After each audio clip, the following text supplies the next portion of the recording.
We are looking at how to pronounce this name, as well as how to say more interesting and so often mispronounced names from music. It's annoying, so make sure to stay tuned and consider subscribing for more learning. He was a French composer of the Renaissance.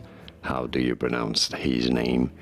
In French, in France, it is said as Josquin Desprez. Josquin Desprez.